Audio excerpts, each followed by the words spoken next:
नमस्कार, मैं हूं आपके साथ सृष्टि श्रीवास्तव। माफिया अतीक अहमद के कारनामों से हर कोई वाकिफ है। जिस पर भी अतीक अपनी नजर टिका लेता था उसको बर्बाद करके ही मानता था। आज भले ही उसकी हालत बदतर है, लेकिन पहले वो खूब गुंडागर्दी करता था। इतना ही नहीं, अतीक तो अपने रिश्तेदारों तक को नहीं छोड़ता था, उनकी भी जमीन हड़पने की कोशिश करता था, जिसका दुखड़ा अब अतीक के रिश्तेदार ने खुलकर सुनाया है और यूपी के सीएम योगी आदित्यनाथ के सामने गुहार भी लगाई है। चलिए आपको भी बताते हैं पूरी खबर के बारे में।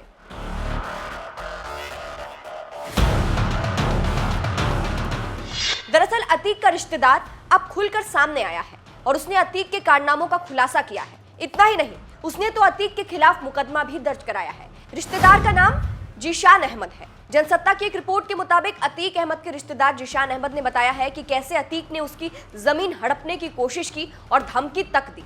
जीशान अहमद ने यूपी तक से बात करते हुए कहा, मेरी एक कीमती जमीन है और कई साल पहले इस पर अतीक की नजर थी, जिसके बाद अतीक ने मुझसे कहा था कि या तो तुम हिस्सा मुझे दे दो या फिर अपनी जमीन मेरी बीवी के नाम कर दो। उसने आगे कहानी सुनाते हुए कहा, एक दिन मैं अपने परिवार के साथ जमीन के पास बैठा था, जिसके बाद अतीक अहमद के बेटे अली और उसके गुर्गे आए। कई गाड़ियों से आकर उन्होंने राइफल लेकर हमें घेर लिया। आगे जीशान अहमद ने बताया, अतीक के बेटे अली ने मेरे कनपट्टी पर बंदूक रखा और फिर उसने अतीक को फोन मिलाया। अतीक ने मुझसे फोन पर कहा कि तो का बहुत गुंडई आवत है, एक काम करो 5 करोड़ दो या फिर अपनी जमीन मेरी बीवी के नाम कर दो। आगे उसने बताया, मैं चुप हो गया क्योंकि मुझे उन लोगों ने घेर रखा था। इसके बाद अतीक बोलता है कि अली, ये लोग ऐसे नहीं मानेंगे, इनको मारो।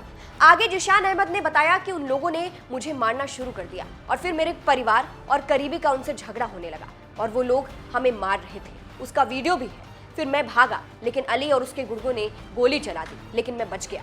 जीशान अहमद ने अतीक अहमद के घर रिश्तेदार को लेकर कहा, रिश्तेदारी गलती से हो गई, हमारे भाई का रिश्ता वहां पर हो गया था, लेकिन हम लोग कभी नहीं बताते कि अतीक अहमद हमारे रिश्तेदार हैं, क्योंकि हम लोगों को खुद बुरा लगता है। आगे उसने ये भी बताया कि अतीक चाहता था कि वो उसके लिए काम करे, लेकिन जब उसने ये नहीं किया तो उसे धमकी मिली। वहीं जीशान अहमद ने योगी आदित्यनाथ सरकार की जमकर तारीफ की। उसने कहा, अगर आज योगी जी की सरकार नहीं होती तो हम लोग कहाँ कट पड़े होते पता ही नहीं होता। आगे उसने कहा, पहले की सरकार में एफआईआर कोई नहीं कराता था क्योंकि लोग डरे होते थे, अब लोगों के अंदर जज्बा आया है तब एफआईआर हो रही है। आगे सीएम योगी से उम्मीद की बात करते हुए उसने कहा, योगी जी की सरकार से न्याय मिलने की उम्मीद है, हम चाहते हैं कि इसी कार्यकाल के अंदर फैसला आ जाए। तो देखा आपने किस तरह से अतीक का रिश्तेदार भी अब उस पर आरोप लगा रहा है और सीएम योगी के सामने गुहार लगा रहा है। फिलहाल इस पूरी खबर पर आपकी क्या राय है, कमेंट करके जरूर बताइएगा। नमस्कार।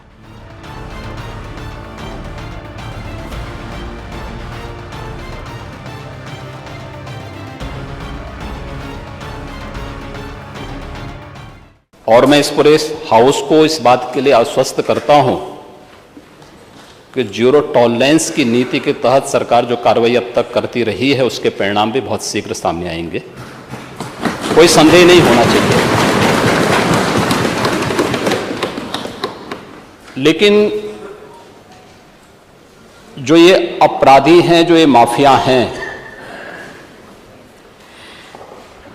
आखिर ये पाले किसके द्वारा गए हैं?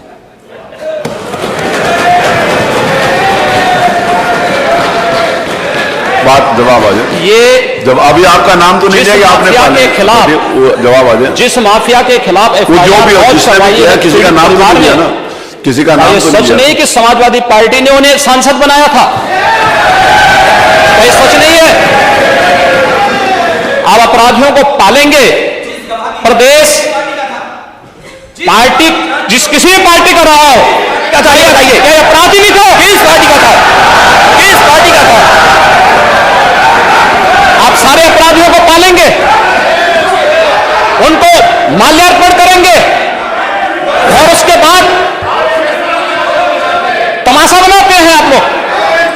एक तरफ अपराधियों को प्रश्रय देंगे, उन्हें गले का हार बनाएंगे और दूसरी तरफ फिर दोषारोपण भी करेंगे। मैं उन्हीं पे आ रहा हूं,